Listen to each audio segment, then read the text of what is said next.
Startup Podcast PH is co-produced by Y Spaces, Apiron, Tuala, Symph, Secuna, Red Circle Global, Maroon Studios, and Aim High. Check out our partners in the description.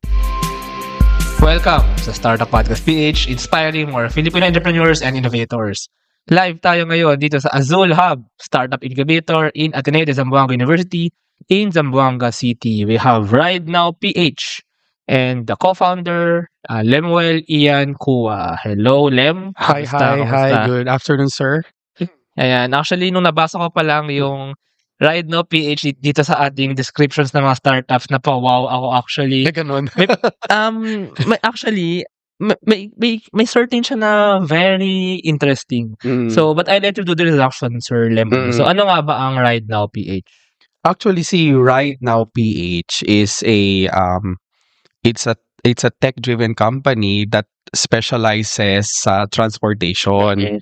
So basically, yung Right Now kasi talaga is ang starting niya ngayon is actually as a school shuttle. Yes, kaya ako pa-wow actually. As a school shuttle. I have many questions later, but sige. Sige. So as a school shuttle, but later on we have other plans to expand or to after ng school shuttle we might be having the industry lines, and then later on the PUVs, no? So actually we had the idea similar as Grab, if you're familiar with Grab, yes. Sir, para siyang Grab. But the difference lang po kasi dito is itong startup namin is more on the public transpo. Okay. Oo, kasi we truly believe that for us to be able to resolve the problems po ng traffic, not just in Zamboanga but in the entire Philippines, is we have to enhance our public transpo. Okay. Kumbaga making it comfortable, convenient, and the most important, safe. Ayan, okay. Marami akong questions. So, start muna tayo sa traffic problem sa Zamboanga. Actually, nagulat ako. I mean, nagbabasa-basa kasi ako sa Reddit before I went here sa Zamboanga, and I saw na medyo, although it's a good thing, somehow it's a good thing na maraming traffic flow, pero may traffic jam issues din tayo. So, siguro coming from Zamboangueño, kamusta nga ba, sir, ang traffic dito sa Zamboanga City? Each year kasi nagwo-worse siya. So, nagiging worse siya yung traffic. So, doon namin na-realize yan nung umaabot na ng hours. No, if you're familiar with that, kasi I'm very exposed with Manila traffic because I'm also in Manila. Mas malala ang Manila traffic, no, especially sa may EDSA. Sobra. Pero dito kasi parang nagiging similar na rin yung oras eh. So, doon na kami nagsa-start na, so, saan nga ba yung problema? Saan nga ba yung problema sa traffic? And ironically, the problem is one of the contributors ng traffic sa Zamboanga is mismo ang Ateneo, ang school namin. No? So, yun na nga. Actually, there's another campus in Tumaga which causes a lot of traffic kasi ang liliit na mga roads doon eh. Okay, kasi if you look at Zamboanga, it's Zamboanga Viejo or Zamboanga de Antes, meaning the Zamboanga before, the roads and streets are very small kasi it's only made for the kalesa. Yes. Ganun lang siya. So, nung ngayon nasa public na and then marami na sasakyan, medyo na-overwhelm na yung city. So, kaya kailangan mag-build na more roads, ng kwan and etc. So, yun, no, naging number one contributor din because of course, sa school, sa Ateneo, no, let's not be kwan na marami sa ating mga estudyante dyan ay may kaya. So, basically, they can afford a car, a kotse, oo. And then, you know, some of the admin nga magsabi sa amin na ang daming anak pero hindi isa-isang kotse. Kasi magkakaiba ng dismissal. Oo, magkakaiba rin yung dismissal at the same time kasi iba yung sa junior high, iba rin yung sa elementary. So it's getting worse, especially with the increasing economic activity as well of the city. Mas maraming may trabaho, mas marami ang actually we have the second SM Mall eh. May pangalawang SM Mall na kami dito. Sa malapit sa KCC, I think. Yeah, malapit sa may KCC, and I think the other malls are also going to have to expand here like Robinsons and etc. Yeah. So marami na dito. Yeah, traffic flow naman is parang sign din siya sa mga ng commercial activity. Yes, but also you still, it's not an excuse to let it be chaos. We need to regulate. We need to solve those traffic problems. But I actually, when you mentioned kanina, sir, no, about sa Ateneo de Zamboanga na, actually I also noticed yung sa Ateneo de Davao, located ang mga Ateneo sa parang talagang downtown area. Talaga. Kasi Centro. Back then, how many years pa ang ADZU? 100 plus years 100 plus years, no? So back then, this is still Spanish or American times ba? No? Yeah, so, American and Spanish, yes. Ano nga, maliliit pa yung roads for Calesas, tsaka talaga nasa gitna na, so talagang Tas lalo na ngayon na I think Zamboanga City parang sama pa-sprawl around yung growth niya, no? So, nagkakaroon ng mga malls, palayo sa center, even mga residential, palayo sa center.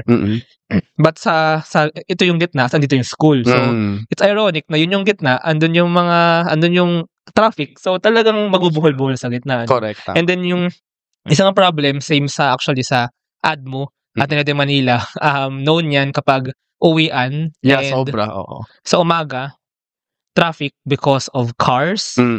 And, ayun nga, iba-iba ng cars yung bawat bata. But now, sir, si Ride Now PH, ang kanyang solution is, for now, is in the school service, school shuttle. So, can we know more about that? Oo. Actually, we were looking into schools first, no, about yung mga schools na may mga shuttle. So far, si Claret School of Zamboanga lang at saka dalawa lang din yung kanilang shuttle as of the kwan. May shuttle, sir, ng school? What do I mean by that? Pag shuttle ng school, that means ito sila yung hatid sundo talaga. Ng school? I mean, school-owned yung shuttle? Yes, tapos, school-owned. Actually, sa kanila, the model is school-owned yung shuttle nila.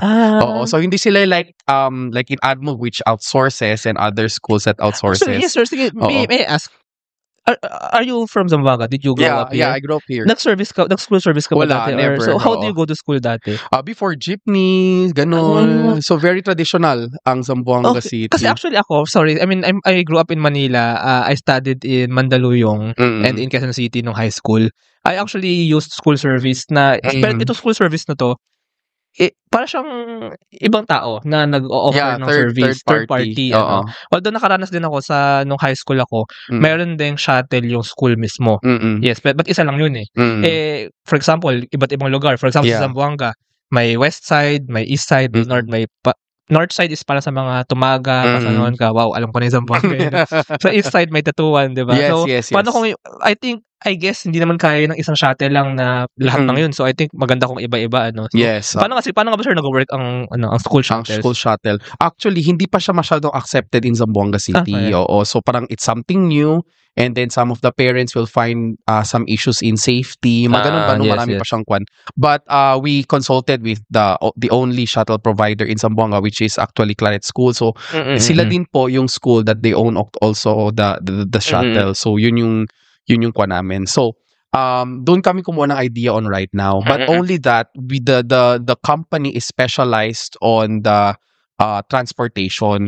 Kasi yung mga school naman, they are for the business of education. Yes, so, ang school's transportation, we are in the business of transportation. So, that's why parang ang kwa namin doon is siguro we have to initiate na kumbaga we also create that culture na yung bang may school shuttle. Kasi Manila matagal na, di ba? Meron na talaga how many years. But in Zamboanga, hindi talaga pasanayan. No? Yes, tsaka ang malaking tulong dito, may 3 layers eh. I mean, first layer is, for example, kanya-kanya. So, pag kanya-kanyang vehicle, kanya-kanyang car, that's a lot of traffic. Second layer, pag jeep naman. Pero yung mga jeeps kasi, although public transportation siya, baka definite ang routes ng mga jeep. So, pwedeng hindi diretso sa bahay nyo. And we know naman na public transport is much, much better in terms of traffic jam. I mean, much less traffic jam compared to private vehicles. So, pag school shuttle, so it's a public transportation na mas defined yung mga ruta kasi medyo naka-design sa kung saan nakatira yung mga estudyante. So, I think in this case, school shuttles are much better. But now ngayon, sir, si Ride Now PH, ano siya? How does it solve the problem? How does it, ano yung pinaprovide niya for schools? Actually, if you check the shuttle now, yung mga latest na, mga before na mga school shuttle no, that were under, kasi si LTFRB ang gumagawa ng, nagre-release ng mga franchise. Ng franchise ng school shuttle. But now they have like an updated version of it. No, though hindi pa naman na-release talaga, no, but the initial was, number 1, the shuttle needs to have like CCTV camera. Yung mga ganyan, meron ng tech-driven eh. It has to be tracked, although wala pa naman na-release, pero yun yung mga narinig namin noong 2022. There's a news na ganun yung going nila, no. So we think of it kasi syempre Zamboanga is not, it's something new. Kumbaga, how do we integrate the technology to make sure that parents are safe, no? So the children are safe and we can inform the parents. Parents peace of mind. Parang peace of mind ng parents. So meron kaming alert system in Ride Now, no? So compared to a regular na tawag dito o school service, no, wala kasing tech, pero ito kasi may tech they can track their child. So say for example, we have 5 notifications per day. The first one is when on the way na yung shuttle, second one is kung nakasakay na, third one is kung bumaba na sa school, fourth is kung nakasakay ulit, and then fifth is pauwi na naman siya. Okay. So we use the ride card. It's a ride card na parang itatap siya sa cellphone. So yung may-ari ng cellphone is basically yung kami. No, we have the system, we have the app doon. So every time magtatap kami doon, magsasend ng notification sa mga parents. So ganun siya. Yung mga shuttle pala, is this mga bus? Mga parang malaking bus?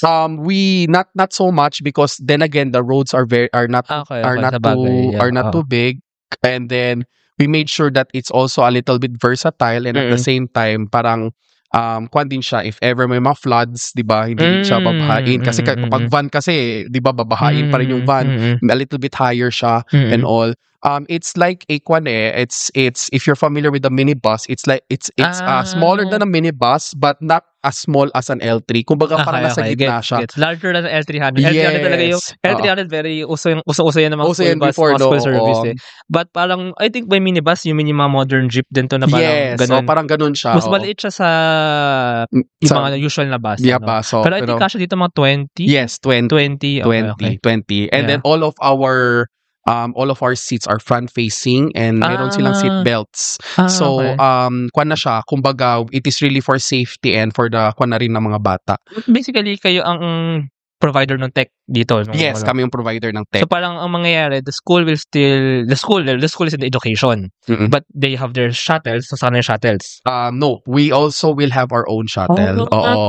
Kasi the school, kasi when we ask the school why they don't have a shuttle, syempre hindi yun ang priority nila. But then again, what we can do is, okay, since kasi Adso Tumaga, it's part of their kwan malayo sila, medyo nasa may kwan area, sa may Tumaga area. So for us to solve the problem, no, we provide the shuttle. We have investors, we have operators na who will help us in purchasing the shuttle, and then we integrate it with the tech and the system. Kumbaga ang labas doon, si Ride Now is just a system. Okay. So parang ang business model na to is basically if a school wants to have a school service system, kayo na lahat. Yes, kami na lahat. Kumbaga, the school now just acts as the one who posts the announcements. Even the collections are done by us. So yung payment. Yung payment din siya. Paano nga pala ang payment dito if ever? It is monthly? Depende sa parent po. Kung monthly, kung quarterly, semi-annual or annual. But then again, 10 months lang silang babayaran, no? Yes. Upon the opening, kung mag-accept na kami ng mga ng mga subscriber, we call them subscribers, they have to pay first 1 month advance. Okay. And which will be applied at the end of the year, which is on the 10th month. And then after that, every 15, magko-collect na kami for the first month until the 9th month. The payment scheme as of now, QR muna kami, but we're talking to a service provider now who can make it easier for our parents for credit cards, for debit cards, ganon. Okay, galing. Ang galing. Kasi, really, provider talaga kayo. Really enabler actually in providing yung transportation for the school. How about pala, may isa pa naisip, yung parang logistics nito. Kasi, I mean, for example, si Claret, or maybe si Adzu, for example, may mga nakatira nga from the north, the east. So, of course, you'll have more than one shuttle, diba? More than one sasakyan. So, kayo din yung parang mag-a-assign na itong mga students na ito, mga bahay na to, sa shuttle na to. Yes. Even yung parang dadaanan nung ruta nung bus. So, it's also on you. Yeah, it's actually, we have a one garage rule. So, ano tong one garage rule? Meaning, all the shuttles will be parked in one area, which is yun na yung parang area talaga. Sa inyo or sa school? No, sa amin. Sa amin siya ipapark. Pero sa school siya ipapark if tambay siya for the day. Yes. But yung first talaga niya is sa amin because number one is we check the shuttles. No, every day meron kaming checklist on the safety of the shuttle, like mga brakes, mga lights, etc. So we check all of that every day. Second is the one who's doing that is the safety officer. We have a safety officer po. The second one is we do alcohol testing with all our drivers. Sanitation. Sanitation. At the same time, random drug testing. Oh. So to make sure that our drivers are all sane, no? Kasi syempre, importante talaga yun. Especially with our issues in Manila, yung mga nangyayari and all, di ba, na mga banggaan. Actually, yes, marami. So Tsaka, unfortunately, sometimes meron namang nangyari with the school children. So, it's really unfortunate. But, yeah, I think priority nyo talaga dito yung safety. Yung safety. Nung safety ng children and peace of mind of the parents. Yes. So, and we also have the no, yun na nga, chine-check namin siya. And then, we do everything, no, yung logistics, yung saan kayo magsa-start. We call it, as much as possible, it's a smart routing. Kumbaga, hindi siya masyadong malayo. And malayo rin siya sa mga traffic. Kumbaga, ganun. Although we have alternate roads or yung mga tinatawag namin na super highway na roads, no? But hindi kasi lahat doon pwedeng dumaan. Depende kung saan yung ruta talaga. That's why we call this our as a smart school shuttle. Yes. Kumbaga, it's the first in the Philippines eh. So that's why kaya ano pa I mean, to be honest, it can even go outside Zamboanga. Yeah, that's the next schools. one eh. That's the next expansion of our company. So, yun na nga, yung next namin na going out at the same time, improving din sa Zamboanga City. Ganun siya. It's really, I mean, kaya ako napapawaw din kasi it's not so out of the world. It's kind of simple eh. Pero, this is what we need actually. We actually need this eh. And many schools can actually utilize this. I think yung fact na parang na-break nyo dito, yung parang napasok nyo is, naparealize nyo sa mga schools na they can actually have their own shuttle service system. And they don't have to think of anything else. Kaya mag-provide lahat. They just have to... by the way, ang model nito is the school also pays you. Right? Or the payment is all from the parents? The parents will be... the payment will be directly to the parents, no? So, school... Wala silang bayad. Wow. Wala silang bayad. Actually, meron pa silang a little of grant para may kita pa sila. Walang talo ang school. Wala. Yeah. Actually, walang talo ang school. Yun yung kwan namin doon. And this is actually an innovation din. Not just, this is a technological innovation. But another thing that some startups miss, you can actually also innovate on your business model. Yeah. And this is an innovation sa business model kasi yun nga, the school actually dagdag kita pa. Wala silang ginawa. They just have to activate, di ba? They just have to activate, work with you.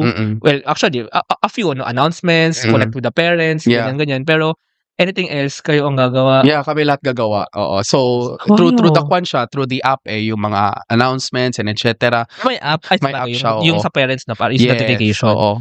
Even from the subscription, sir, going to everything is all automated.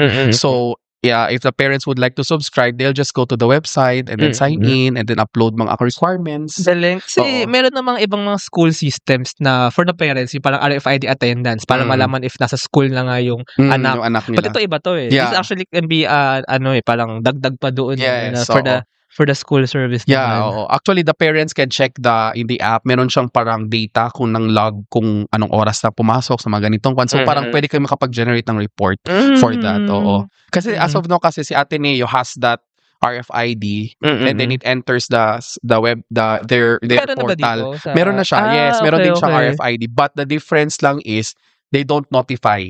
Kumbaga, hindi siya mag-notify. Parang for for attendance and for data lang ng Ateneo. Yeah. But maganda nga kung pagka-tap nung student, manonotify sila. Pero eto sa amin, manonotify sila through the app.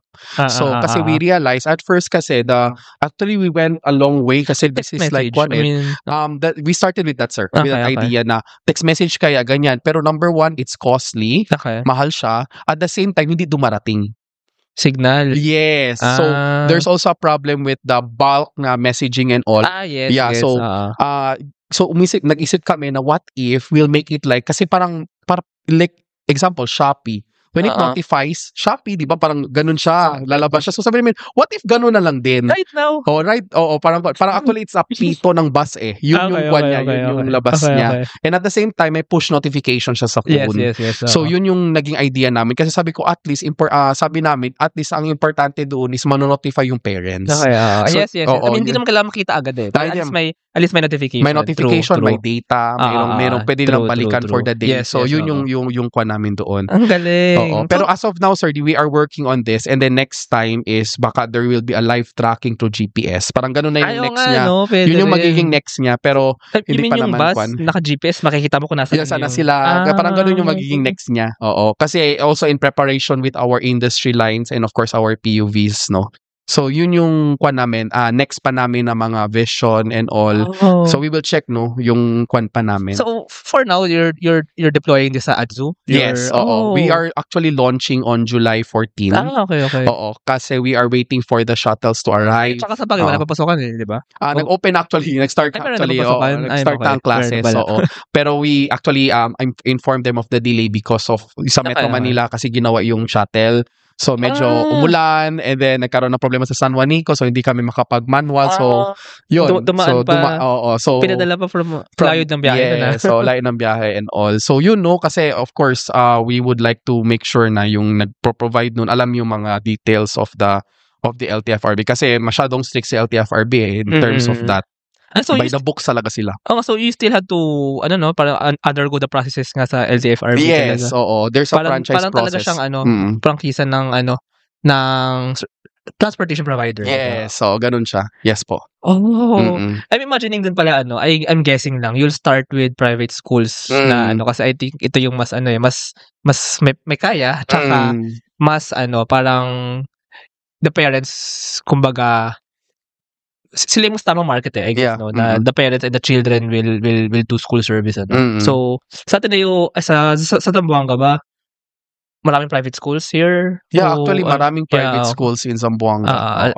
And by the way, ang ADZU ba may until elementary dito or high school? They have until kinder, preschool. Meron pala lahat hanggang college. Until, yes, college, hanggang grad school, doctor. Meron actually medicine Pwede bang kahit grad school mag-shuttle din? Ang sinabi kasi, limitation is doon muna sa Tumaga because the Tumaga campus, the Tumaga campus is medyo kasi malayo siya. And then traffic. Nandun yung high school, nandun yung elementary. Okay. I see. Yes, although we had some sir actually request to have it in the senior high which is here in dito siya. Pero mahirap kasi siya kung dadaan pa sa senior high. So doon muna kami po-focus. Okay. Actually this is super amazing. Tsaka what I like here is this is a very practical na startup na actually you aside from what I said kanina na innovation siya sa business model and on how you put it into place, like the school will practically do nothing. I mean, a few, no? You also build the technology that will enable this possibility.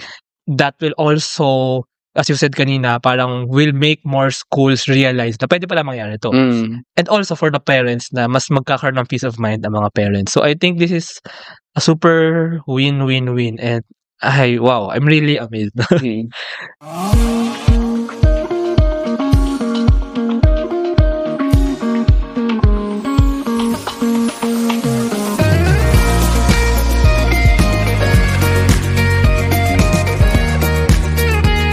Trust the digital future with Twala.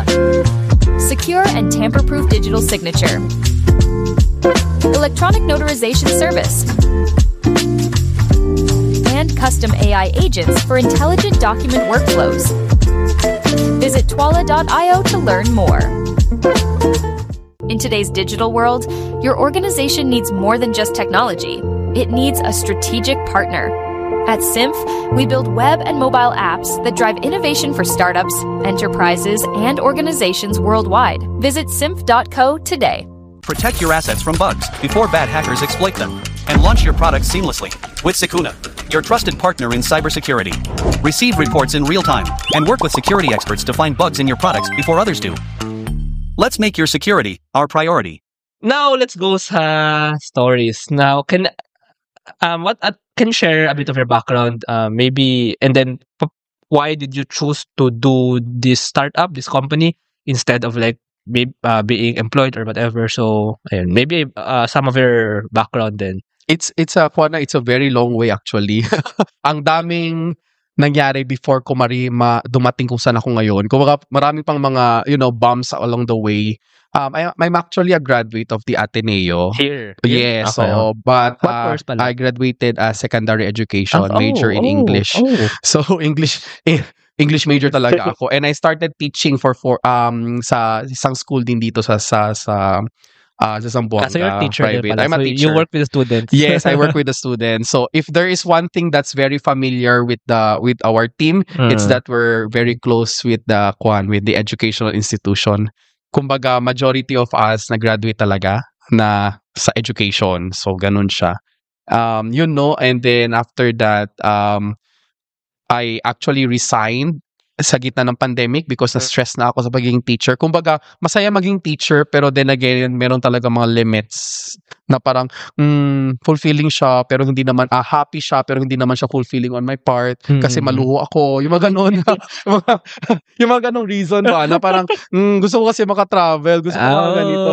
Yung mga ganyan mga reason, di ba? Okay, yeah. And then I went to the sales industry. Though I was part-time already financial advisor in PruLife. So, isa akong agent sa Pru. But, mas na-shape kasi yung mindset ko when I was already an agent. Doon talaga yung mindsetting, on the business, financial, etc. So, doon talaga na-develop lahat. And then, I was promoted unit manager. So, of course, I already have the time flexibility to do it. And then, of course, naging masyadong kwan ako and I was thinking of something more. So, in-invite lang naman kasi ako na parang actually, yung founder namin yung may idea talaga. Who was actually a teacher before in college. So, education din talaga. Education talaga siya. And then, sabi niya, Lems, what if ganito, ganyan? This is my idea. So, sabi ko, sige, I'm okay with that. And then, it has been a long way, no? After that, kasi 2 years ago, we started with this idea na on the school transportation. So, nag-start siya na parang you just do it on the side muna, no? Yeah, you still have your we have our we call it Fridates.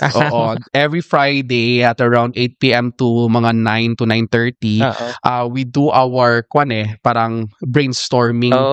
Yung kumbaga yung canvas namin yung business model canvas. So ginagawa namin yun. So how about ganon? Kasi syempre magulo pa. May idea, there's a huge idea, but we have to break down to the specifics. So through the business model canvas, so doon kami nag-isip-isip, paano yan? How does it solve our problem? I'm also wondering, I mean, starting from that idea pa lang siya It also takes a bold jump to actually develop the software, to really do it into a system, a business. So, paano naman nangyari? Paano talaga na-work siya, na-operate siya? Paano nag-push yun? If there's one thing that's really consistent about our team, it's that we are not just thinkers, but we're also doers. All of us. Doers talaga kami. So, eto siya, assigned dito, he will do that. He will do that. So, may naka-assign. Even our IT head, ginagawa niya rin yun, yung trabaho niya and all. Okay. So, that's why I think we are able to do nabuo talaga siya, kahit dahan-dahan, because lahat kami nagtatrabaho. Oo. So, kumbaga, kung ano kung hindi namin alam something, pipilitin namin siyang alamin. Kung ganun siya, we don't stop na parang with that uncertainty lang. We go beyond that. Tsaka I think useful na meron nga kayong Fridates. Kasi I mean, just the fact na meron kayong regular meeting day for this, somehow, it can kahit unti-unti, mapupush siya. By the way, speaking of the team, so can you shout out or introduce the team? Sino nga bang team behind? Actually, we just would like to shout out ang aming founder, si Ma'am May Maraviles, and of course, ang aming head ng finance, he's in Manila, si Roslyn Caban. So, yun. Yung IT is, we cannot reveal him. Later on na lang namin siya i-reveal. Medyo important person siya. Okay. How about pala yung talking with the school, with the ADZU, for example? How did it happen? Of course, Azul, nag-incubate kami ng Azul Hub. And how did it become incubated pala kay Azul? Kay Azul Hub. It was through of course, through the invitation of the Azul Hub, kung gusto namin magpa-incubate and all, no? So when we had it here, of course, Ateneo has the idea already na may ganito na idea si Azul Hub, kumbaga isa sa mga teams nila. So when we went already to the process, of course, there was a consistent negotiation concerning it because it's something new that hindi sila sanay. Feeling ko ang parang obstacle lang dito somehow is the school, the fact that they will have a third-party transportation provider. They will still have a worry on the safety talaga. Yun very yun important talaga. Sa school yan. At saka yung mga, of course, we discovered that, of course, the school doesn't want to have any liabilities, so they would like to have a contract exactly. na kami ang liable if ever something happens, yung mga ganyan. So, of course, we look at the liability, kumbaga saan yung gray areas, saan kami pwede mag-work on. And at the same time, we also talk about the payment scheme. Initially kasi, sir, the payment scheme is through the finance. But then again, magdi-disrupt ata yung kanilang process on the on the collections. So, kami rin, parang we were thinking na better siguro para we will not give Ateneo burdens anymore. O kumbaga kami nang gagawa. Kasi marami naman dyan na service provider na they will just have a percentage na ima-minus, no? Para mas madali ang pag-pay ng kanilang mga subscriptions. Do you have an investor pala? Kasi ang laking investment din ng shuttle, ng IT. So, do you have an investor? Yeah, dito? actually, our founder is the one who's assigned for the investors, no? Okay. So, siya yung nakakapaghanap ng investors and etc. Yung pinag-usapan kasi natin investment, hindi lang hundreds of thousands, millions. Yes, kaya may shuttle, yung bus pa It's lang. a million, million peso na bus eh. But when we presented it to our investors, they like it. The hatian, gusto nila yung paano yung magpag-income, and they want na parang ilalagay na lang nila pera nila and then it will just grow along the way. Monthly na lang sila nakaka-receive from us. Yeah, ganun. Parang ganun siya. So it becomes a convenience to not only for the school but also for the investors. So ganun actually, yung kanila. Ang galing. Kaya rin siya magaling na startup kasi smoothly na ano yung capital na napasok niya and nabigyan niya ng justification for the investors. Kasi I'm imagining here parang dahil nakadepend sa volume ng mga parents na nagsusubscribe So parang I'm guessing you're required to hit a certain number of parents para maging financially good siya para makapag ROI sa mga investors, right? Yeah. So ganun siya. Actually, it's just a numbers game. So kumbaga, if compute mo lang siya, go around it and etc. As long as this is the number, then you'll be able to get it. Predictable siya actually. Yes. But I mean, you need to execute to reach those numbers, yes, no? Ano po? I mean, you need to execute. You need to to talk to more schools, schools too. Speaking of that, so sige, moving forward into the future, ano yung parang plano nyo into talking to more schools? Ano yung plano nyo next? Right now, PH muna, the school service muna. Kasi you also have other other lines, so, yes. Sa ngayon ba, focus muna kayo sa school? Kasi I'm guessing, matagal pa to I mean, hindi mo matagal, pero you still have to focus on tapping more schools, not just in Zamboanga, but Mindanao, Visayas, Luzon, no? So, yun ba muna yung focus niya? As of now kasi, what was advised, what was given to us is as much as possible, if we can do it fast, better. No? Kasi syempre, maraming competition and all, no? But then again, we, as of now, kasi, then it's something new in Zamboanga. So, medyo lower lang yung expectation namin pagdating sa mga ganyan. But we continually talk already. We have actually had initial talks already. Kumbaga para siyang touch base lang muna sa mga companies, ganun, about what we want, ganito and all, ganito yung mga namin, yung mga proposals namin, etc. So, kumbaga, sa Zamboanga, we will be expanding in industry, we will be expanding also in PUVs. At the same time, kung kaya namin pagsabay na expansion din ng tech sa ibang lugar, which is in Mindanao, we will start with Mindanao. So, gagawin din namin siya. Kasi I believe in Ateneo de Davao, meron na silang shuttle provider. Pero wala pa silang tech. Oo, pero wala pa silang tech. So, parang kumbaga, we are also into that na what if we also fund the tech? By the way, yung shuttle ba, may special ba sa kanya, sa shuttles ninyo? I mean, kasi they can have their own shuttles, then you can provide the tech. Yes, so, we can do that, sir. But the shuttle ba, parang may special sa kanya na only in Ride Now PH shuttle meron? It's only, the shuttle kasi is customized to us. Why? Number one is they're all front facing, no? And then naka-seatbelt siya. So yung mga ganyan, safety talaga siya. Tapos meron din siyang grills, no? Kasi sometimes mga bata, di ba, parang bubuksan yung window tapos baka gaganon yung mga kamay nila. So we already had that. Tapos just in case na ma-aksidente, at least kung mababasag yung sa may window, it won't be inside yung buong yung buong glass. So sa labas siya and all. Pero makukulit nga pala mga bata, no? Makukulit yung mga bata. Ang hirap din naman nun kasi what if fault naman talaga nung bata? Kasi kayo pa yung magiging liable. Yes. At the same time, kami, I don't know with other shuttle, but kami yung merong upuan na nasa door.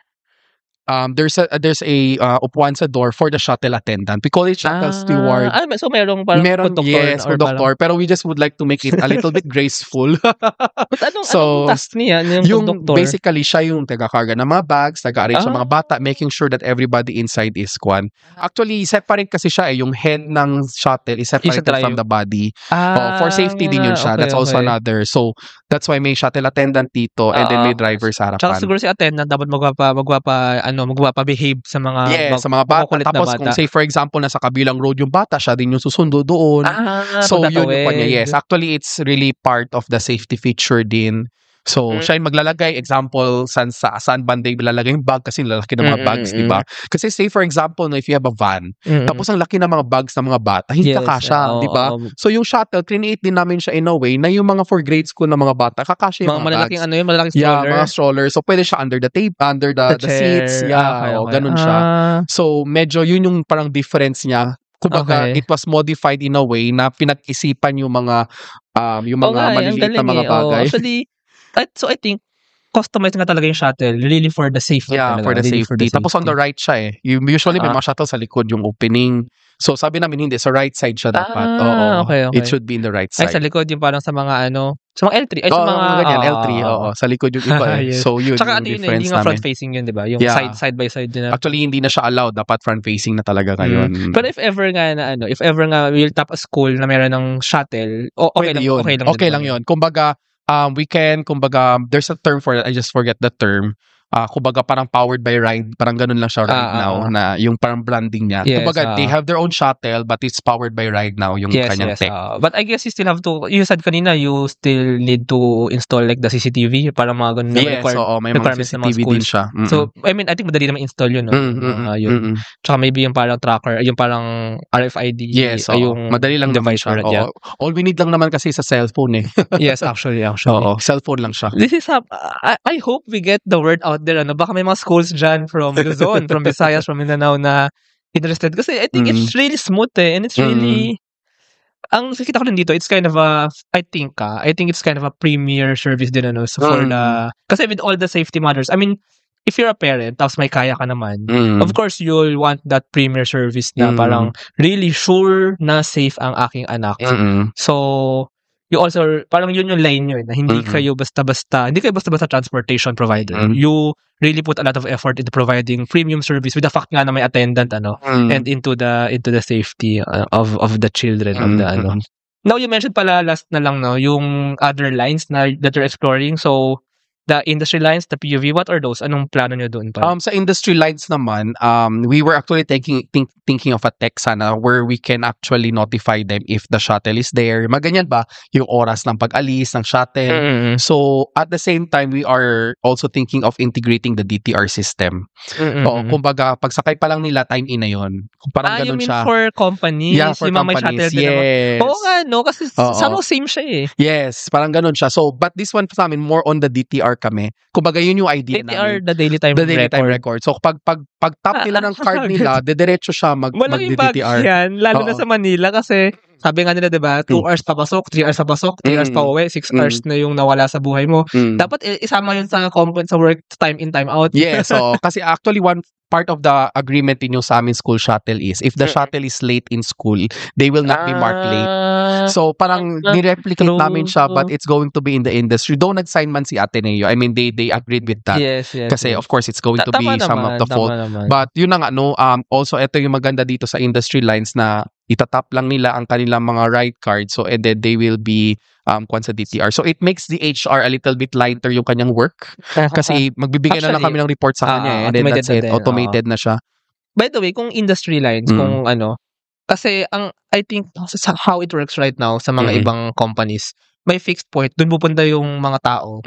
Dun yung shuttle naghihintay, dun sa alis. Pwede rin ba i-apply na susunduin na sa bahay mismo? We are still studying that as of now. Hindi pa kami but as of now kasi, pero as of now kasi yun yung kwan natin yun yung kwan natin na pick up point. Yun yung arrangements ng mga most of the industry na may pick up point siya. May pick up point siya. And we also discovered that though meron namang sasakyan ng mga industry is nahihirapan silang i-maintain.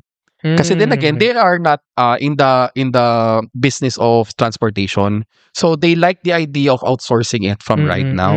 So yun, we are studying their needs and at the same time Actually, feeling din ko kami. they outsource eh. Pero doon ka na sa may tech, doon ka na sa may safety, Yes, doon ka na sa ano. yun, ganun. Pero sa Zamboanga kasi SETI, parang hindi pa. Okay. Wala pang ganun na, na outsourcing. Yes, sa bagay. But in Zamboanga, ano yung parang example ng ano dito, ng parang service ng mga for companies? Actually, yung mga sardines. Asan ba sardines? Dito sa may West Coast siya eh. Sa may West Coast so yung kung mga from sardines. city ka nakatira, mga factories. mga ilang oras pa yun? Siguro an hour.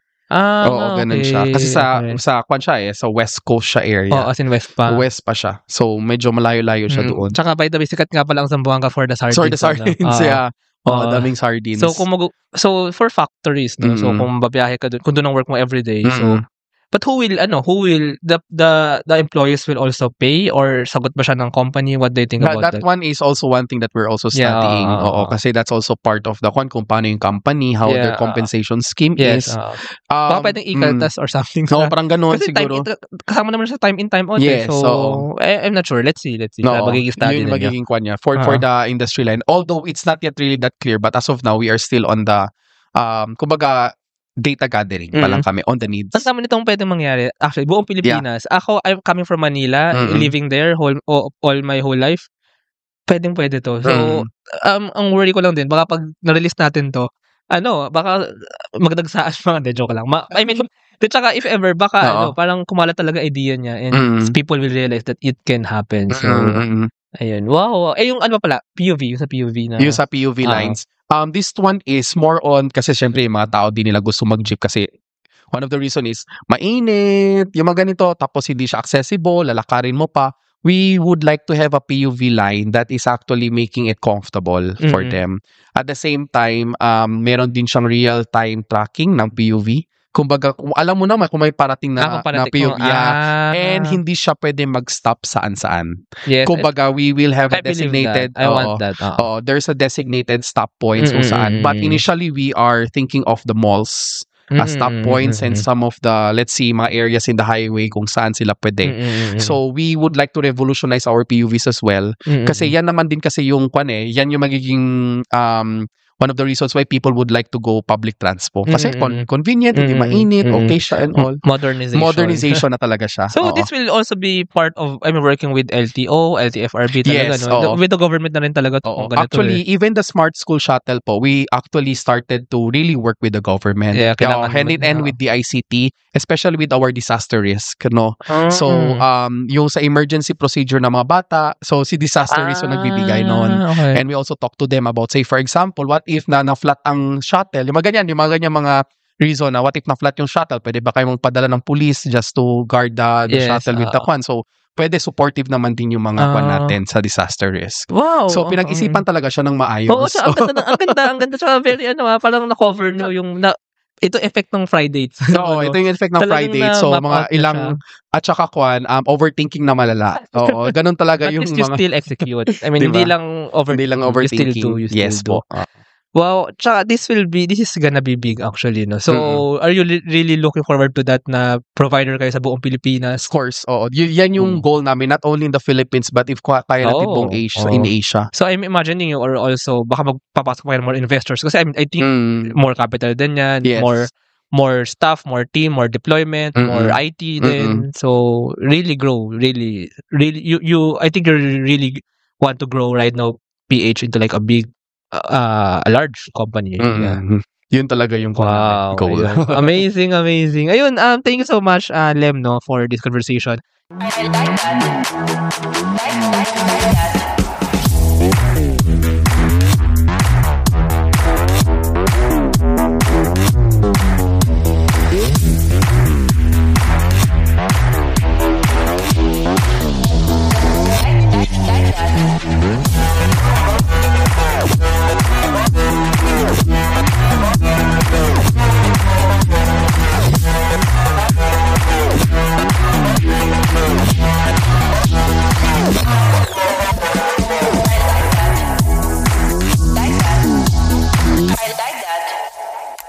Introducing Aim High. Smarter construction management starts here.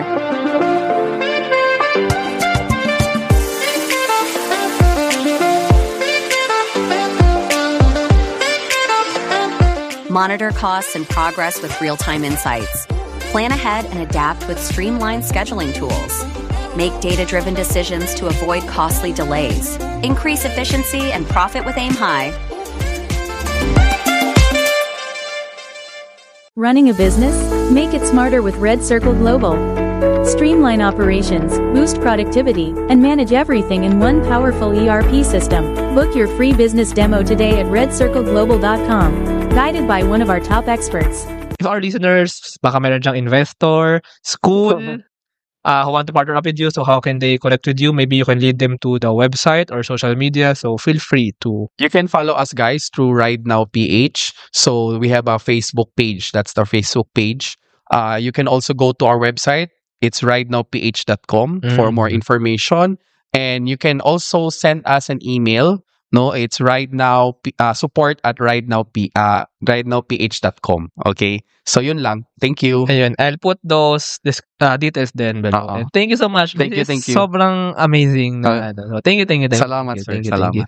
Ayun. Thank you very much to our 61 patrons. This episode is super powered by AskLexPH Academy, our official e-learning partner. Get certifications on Lean Six Sigma, project management, data science, and more. Argum AI. Make smarter decisions by presenting both sides of an issue as argued by two distinct AI models. Pixel by ePlayment. Turn content into opportunity, grow deeper connections, and earn more. Only with Pixel. Sign up at pixel.eplayment.co. School of Profits. Filipino-led community for aspiring freelancers, VAs, agency builders, and online earners. Built to help you start, grow, and earn online together. Founders Launchpad, our ecosystem partner. Early stage accelerator providing venture capital funding, operational support, and mentorship. Hire Business Solutions, provider of the most configurable cloud-based payroll system in the Philippines. Agile Data Solutions, the Philippines' fastest growing market insights tech company with its data gathering platform, Hustle PH. Smile Checks, streamline hiring and onboarding with automated background checks. Cloud CFO, cloud accounting service provider for businesses ready to grow. Cloverly Tech, all-in-one digital platform for property developers. Body Beaties, accessible and personalized diabetes self-management application. HKB Digital Services, tech-based business tools including payroll, ticketing, and loyalty rewards. Hyperstocks, digital banking enabler for rural and thrift banks. One CFO, CFO services, bookkeeping and tax, and payroll processing for startups and small businesses. Unawa, driving digital transformation with secure, legally enforceable electronic signatures and robust AML compliance. SchoolTech, all-in-one AI integrated school and learning management system. Better Support, a Manila-based BPO company. They have a referral program for people who can bring in new clients. You might know a Western-based business that needs better support. Britanna, enterprise-grade ERP solution that fits the small and medium business budget. Wonder Brand, data science-driven brand strategy and design for emerging markets. East Point Business Outsourcing Services, one-stop shop for streamlined business solutions for MSMEs such as business registration, bookkeeping, and more. DiviCode Technologies Incorporated, IT solutions specializing in software development, blockchain smart contracts, digital wallets, and cybersecurity. NutriCoach, personalized nutrition and wellness programs for you. This episode is powered by Stubodok, JIA Engineering Solutions, Alcacon Aquafeeds 1ALJ, Grey Wolf Technologies Philippines, Pareto Consulting, Jure.ph, Big Giant Games, Pahatid PH, Wistless PH, Tech Tribe, Yay, Uplift Code Camp, Board Prep, Dohe Philippines, Edfolio, Hive Rooms, Sirius MD.